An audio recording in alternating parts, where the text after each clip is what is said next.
Hi, good afternoon, everybody. I hope you're all doing fine in this pandemic. I haven't seen you for a very long time, but hope we will meet very soon.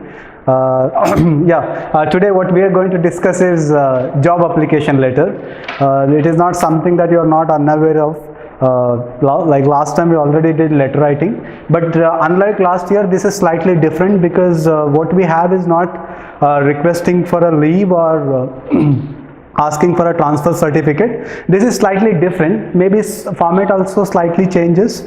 So this is job application letter. So as the title says, job application letter, when you look at the job advertisement in any of the media, including newspaper, social media, internet, anywhere, so that you will have to respond to that job. How do you respond? And there is a particular format that you have to follow to respond to that advertisement. That is what we are going to discuss today.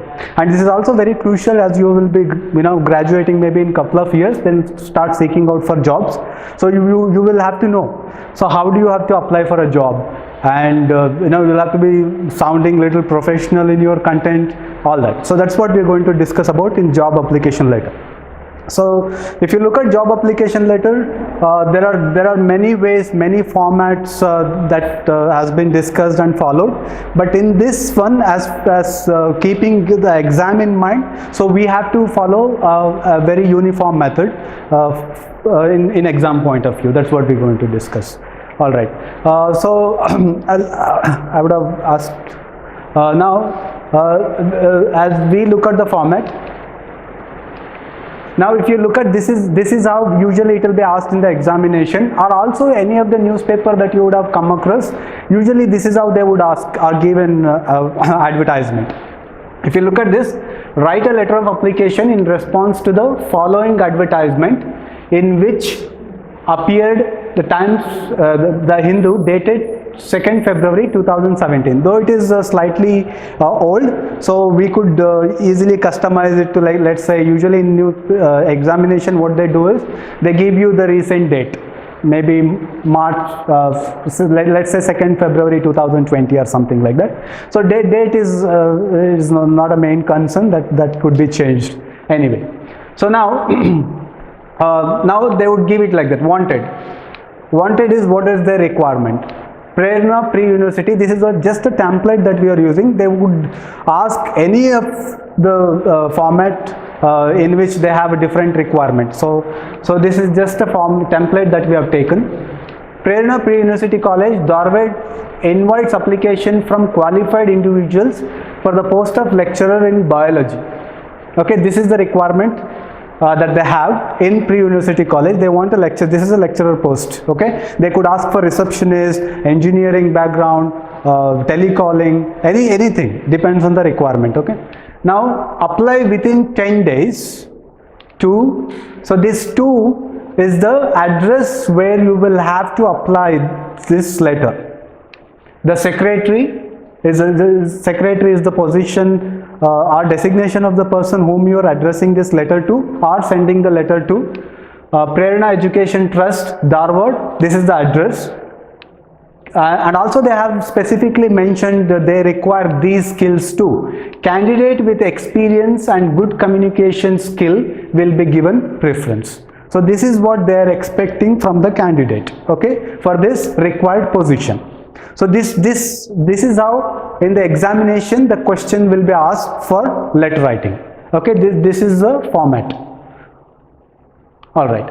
Now, how do I have to respond to this? How do I do that? Now, how do I start? What is the format? And also keep one thing in mind. This one they ask for 5 marks. Okay. And the format, just for the format, you won't be getting full marks. So what is also very important is the content in the subject, the body of the letter, what you write, that carries more marks than just a mere format. If you're just focusing on just format and if you don't write anything in the subject, then you will not be awarded full marks.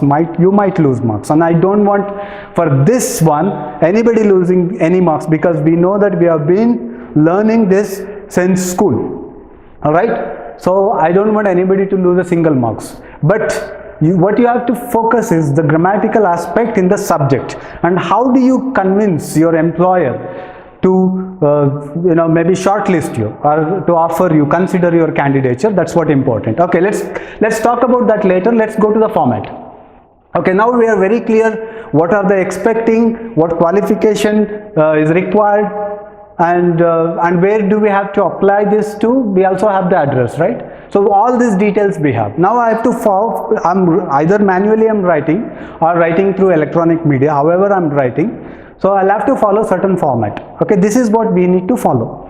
Now for example, X, X, X. So usually they will also give here, write XXX for name and YYY for your address. So you mostly you do not have to write your own name or address.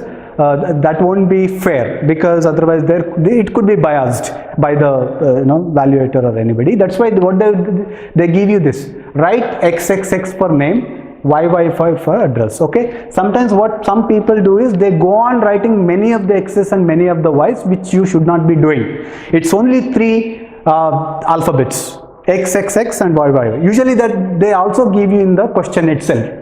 Write this XX for name, YYY for address. Okay, do not write your own name, do not write your own address, which may cause you to lose marks. Okay, do not write that. Okay, that's how I start from the left top corner of the page. And make sure when you start a letter, do not start somewhere in the middle of the page or towards the end of the page. Always start from the fresh page, which is very important. I've seen many students doing this, and which doesn't look good. Any of the letter writing should not be beginning from the middle or the end.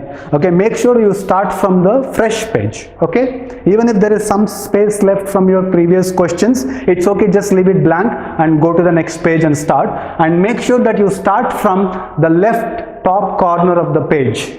Okay, that you start from XXX. This is the format. That means your from address. But people have tendency to write from there. Do not write from, because that is not the format that we follow in second PUC. If you write there, then the marks will be deducted. Do not write anything as from, though it is a from address. Do not write from here. All right. Okay, just write XXX, your name, as your name, YYY for address. So next comes to the date format. This is very important. Many people do make mistakes here. What they do is they write different format of the date. They write like 4th for February, they write 2, and 2017, yeah. But usually they write hyphens, they write comma, they use different punctuation, which you are not supposed to do. If you look at this, this is the date format we have to follow. Alright, first write date, space, month in number, like February, March, whichever the month it is, then year. Okay, if you see, there is no comma, no full stop, no other punctuation marks here. Can you see this? Yeah, this is very important. Many make mistakes here. Okay, do not do it, because even slight mistake that you make, there are chances that you lose marks. Okay, so this is the date format you will be following. So next comes the to address. The address already given in the question itself. Right, the Prerna Education Trust, to whom you are writing, the secretary, the address is already given. So I'm going to write this address here. So this is a to address, but I'm not writing to here. Yeah, see this? There is no to, there is no from, there is no date. I'll just go right without those headings. All right, the secretary, Prerna Education Trust, Dharwad. This is the address. We already have this address. All right. Now now we have from, date, to. Next comes salutation. This is again important. So see, this secretary could be male or female. We're still not sure about it.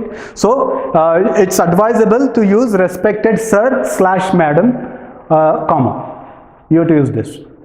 Because since we do not know whether the person is male or female, it's okay to add /ma'am. This is a salutation you have to add with comma. Here we are adding comma. See there.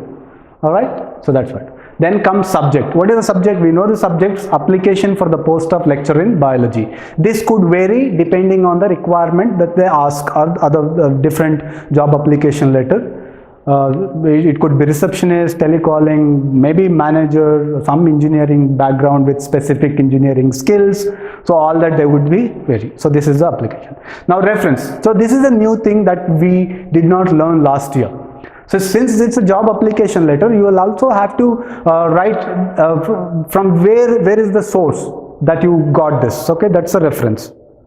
So you saw an advertisement in newspaper, maybe you saw an advertisement in, let's say, maybe Facebook, I don't know, or somebody referred to you, that is a reference. So in this letter, it is a newspaper advertisement because it's clearly mentioned, all right, in which appeared The Hindu. See, so it's a newspaper. The Hindu is a newspaper, right? All right, the advertisement in The Hindu dated 2nd February 2017. All right. So this is the reference. Till here it's a reference. You give reference. Now comes very, very important aspect of the letter writing. That's the body of the letter. This is a very, very crucial part. How will you be able to convince your employer with your words and to express your interest and your skills? That's very important. Here your sentence should be error free grammatically, and they should be structured well. It is very important. This is what convinces your employer. So there is no specific format here to follow, but depending on the requirement, it could vary, or you can follow different format as well. Here basically, if you can read this, your advertisement for the post of lecturer in biology interests me immensely, as teaching is my passion. So always make sure that whichever the requirement, whatever the requirement you have, make sure that you show that passion and interest. So it is very important to mention this line, because this is what convinces your employer the more, because they want to know how much interest you have, how much passionate you are about the job. Because unless you have that passion, I don't think any employer would be showing much interest. So that is why it's very, very important to mention this, how interested you are and how passionate you are. So this is what I believe in, the idea that future of our nation depends on the youth who walk out of the portals of educational institutions, and that is why it is my desire to do my best in the service of our youth. I am an MSc in biology from so and so, then so many skills that you have, all that. So this is also very interesting lines that here it's mentioned, and why you think, why it is your passion and why this job specifically interests you. Maybe if you add 1 or 2 lines, that would be great. It will be very convincing to your employer. So that's very important. Since it is a teaching job, here it is mentioning why he believes, a particular person believes that education is a revolutionary step to change our nation, because many youth come out of the educational institutes. That's why he wants to take up this position. All right. Okay, then you followed by, you also mention what is your qualification and where you have done and all that. So we will continue from here. Let's take a look at the subject. What else is there? From here, I'm an MSc Biology from Bangalore University. I'm gold medalist in PG. I've taken a few remedial classes for the students for my alma mater. Alma mater is like alumni, old students. That is alma mater Jyoti Nivas. A detailed resume is enclosed for your further verification. So this is very important again. A detailed resume. So we also have to attach or enclose the resume, which we will be discussing it later. This is a complimentary note. After end of the subject, whatever you want to say, however you want to convince, you mentioned all that in the subject, then it's very important to add a complimentary note after the subject. So what is complimentary note? See, hope you will give me an opportunity of working in your esteemed institution or organization. That's a complimentary note. By ending it with a respected note, that's complimentary note. You can also say that I hope I fulfill your criteria, and I hope you consider my candidature, or I hope you will get back to me as soon as you receive this letter and give me an appointment for personal interview. So you can write different complimentary note after the end of the subject. Then it comes thank you. Then here yours faithfully, gratification word, yours faithfully, and signature. And here many people make mistake. They tend to write apostrophes. Do not do that. So it's very important here. Do not add any apostrophes, because I say 80% of the students make this mistake, because I've seen in my class, even in my seniors, your seniors doing it. So make sure you do not do that, because last year also we have explained, highlighted this point very much, but still many of you, it's because of out of habit, you people make mistake, but do not do it. Here, make sure you do not add apostrophe s. That is not how you do it, because it's only yours faithfully.